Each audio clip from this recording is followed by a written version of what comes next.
Thanks for joining us here on The Human Resource. My name is Pandy. This is the second part on our topic of the Family Medical Leave Act. Now, last week we talked about just some of the framework, the outside aspects of FMLA, what companies have to offer it, and some of the details in regards to what it involves. But today I wanted to talk about a list of general facts. Things that we tend to not really dive into, especially if we're just briefly going over FMLA. And I've got 15 here that I wanted to kind of go over because, again, I cannot encourage enough. This is a large topic. And the more you know, the better you can apply it within your company, but you can also make sure that individuals who are eligible are getting the protections they need. So, fact number one. Employees don't have to specifically ask for FMLA the first time they inquire for it. It's kind of like ADA. Remember, we've talked about it, the Americans with Disabilities Act. People don't have to use the word accommodation. The same is true with FMLA. They don't have to know. So what does that mean? That means that you need to make sure that your team leads, your supervisors, your managers, the individuals, again, that are doing most of the HR for your company on the boots on the ground, are they trained to hear a possible request for FMLA? Question for you. How about, do the company policies around attendance and call-in and performance, do you have those? Do they specifically give enough detail today so that if an individual goes out on FMLA, that we can hold them to those? You see, when somebody goes out on FMLA, they still have to abide by your company policies. And that's a misnomer. Most people think they're above it. They're not. They still have to call in correctly. They still have to understand that their performance has to be at the standards of your company. So if you don't have that in place, you might want to work on that. We talked last week that in an ideal world, employees are going to ask or share with us those situations that might qualify for FMLA in a 30-day notice. But remember what we talked about last week. That's not something that's etched in stone if it's an emergency situation. So keep everybody somewhat flexible. You don't want to deny something that might get you into trouble. We also like to remind everybody that, look, if you've got exempt workers that are going out on FMLA, it's an actual fact that you can have those individuals actually record their hours and pay them accordingly to the guidelines of FLSA. Now, how does that work? Well, exempt workers usually don't clock in and out, right?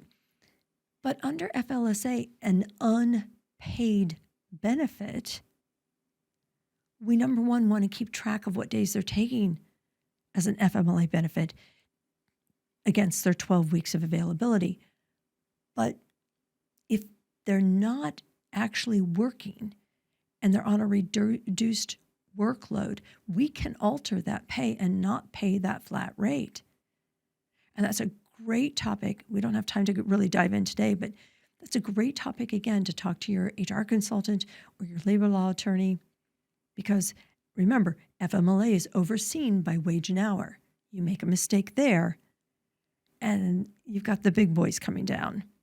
But it is a fact. You can ask them to clock in so that we know exactly what time is actually productive and what time is actually FMLA protected. Fact number 5.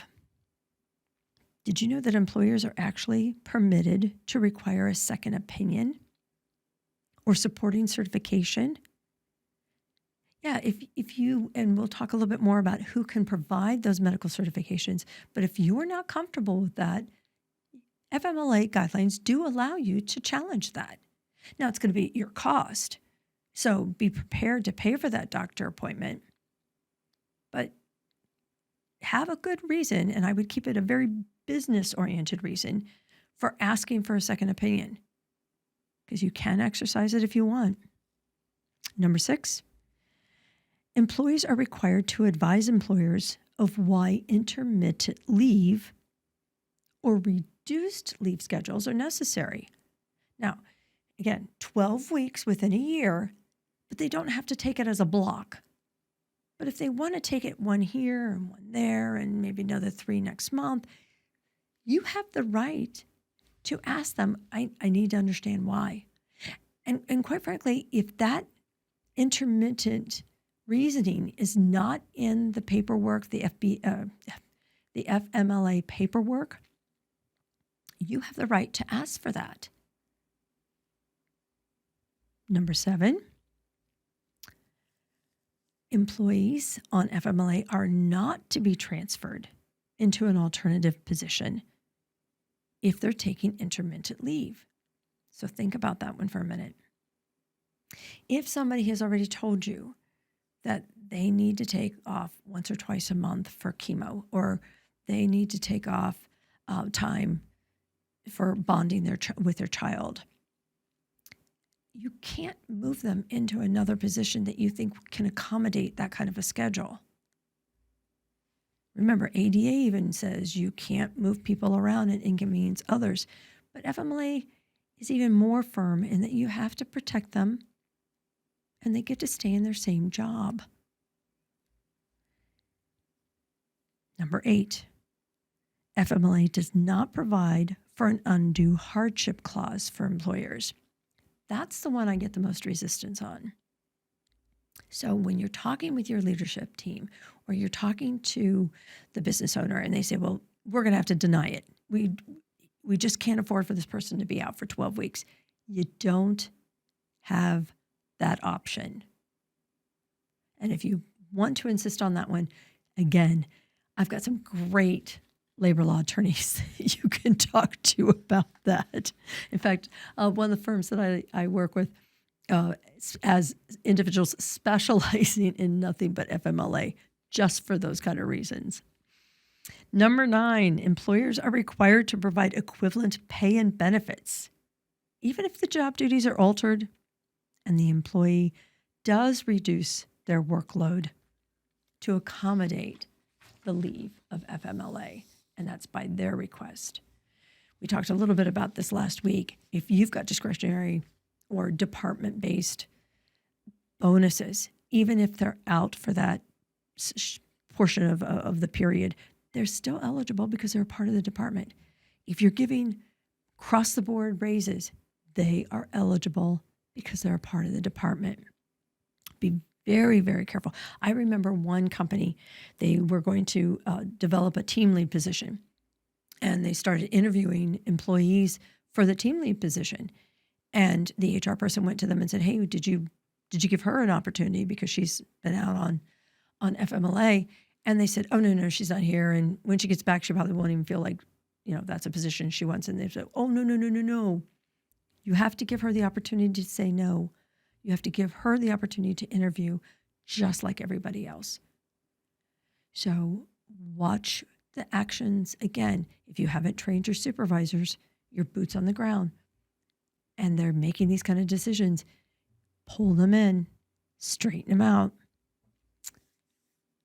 Number 10, a fitness for duty certification can be required if similarly situated employees are expected to provide one upon returning from a medical leave.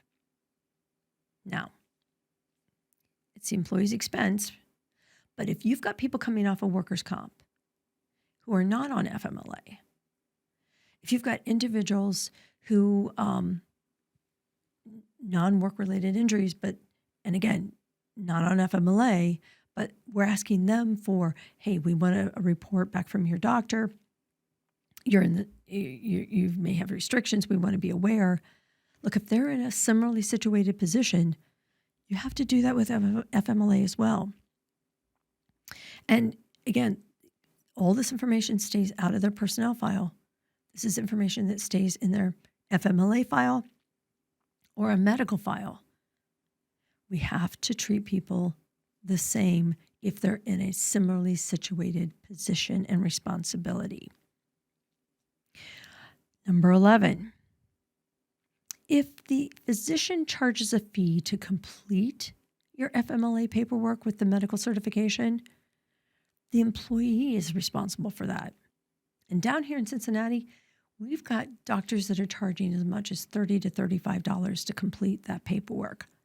It does seem like a hardship for the employee, but it's their responsibility. You are not obligated as the employer to pay that. If an employee takes leave outside of the reason for FMLA, the employee can be disciplined according to company policies in a manner that is customary and practiced with other employees. You're number 12. So this is where your social media comes in. I have had supervisors who are adamant about checking to see if an individual is truly taking FMLA time for all the right reasons. And we have caught, I will have to say, we have caught some individuals at a theme park. We've seen them out fishing on social media. They're so quick to post. Yeah, I had a great day out. The weather's perfect. Enjoying the family when they're supposed to be on FMLA. And you know what? Maybe it is warranted. Maybe it's not. You have to be really, really careful. So go back to your policies. Do you have policies in place for, again, attendance and leave? And if you're recording the FMLA, make sure that they're not getting more than they're entitled to. And if you do think that you've got an issue where someone is abusing FMLA, that is a huge crime. You do want to address that. And that's another issue when you would want to go to your labor law attorney and lay out the facts. You can make copies of texts. You can take screenshots of what you're seeing on Facebook and such. And again, with the proper conversation, you can address that. Let's just hope it doesn't get to that, right? Number 13, supporting information is not required for FMLA leave to be approved. Now, what I mean by this is, if the employee is able to provide evidence that the information they're using to request FMLA is factual. Let's take pregnancy. If it's very obvious that this individual is having a baby, you may not need the FMLA paperwork. You might need it if she has to be bedridden early prior to the birth. You might need it if there are complications after the birth and she needs more time off than her original 6 weeks after the birth. So there's a time and there's a place. Use your discretion and do it fairly, but you don't always have to collect all the information we've been talking about. Number 14, an employee can be on FMLA as well as ADA, or maybe workers' comp, maybe short-term disability, all at the same time. So short-term disability and workers' comp aren't going to fall together. Those are going to be separate. But you could certainly have workers' comp, FMLA, and then ADA. Or you could have FMLA and short-term disability at the exact same time. Well, I guess what I'm trying to say is there's multiple things that could be happening that you need to be aware of so that you can make sure the proper paperwork's done. And so the proper people have been notified. The compensation isn't disrupted if it's available to them, especially during a time when they're on unpaid time of FMLA. And then number 15, employees are to continue, employees are to continue paying their contribution, their portion of all premiums for insurance and benefit plans while they're on FMLA. And again, as we mentioned earlier, the documentation recommended by the Division of Wage and Hour for FMLA, which you are not required to use, but they provided, has a section in there saying, look, if I'm paying 50% as the employer and you're paying 50% as the employee, you need to have your 50% in at this time and to this person. And if it doesn't come in and you're 30 days late or whatever time you just establish, we might be able to cancel that. And that's really important information for an employee. They don't want their insurance canceled. But again, we just went over 15 facts that most employees don't know anything about with FMLA. I wonder how many of you from the employer side knew a lot of that information. It's a lot. I get it. So stick with me next week because we're going to have another show on FMLA, and I'm going to provide you with the questions that you're allowed to ask employees and not get in trouble, not go over the line. You've been listening to The Human Resource, and we're thrilled you did. Take care.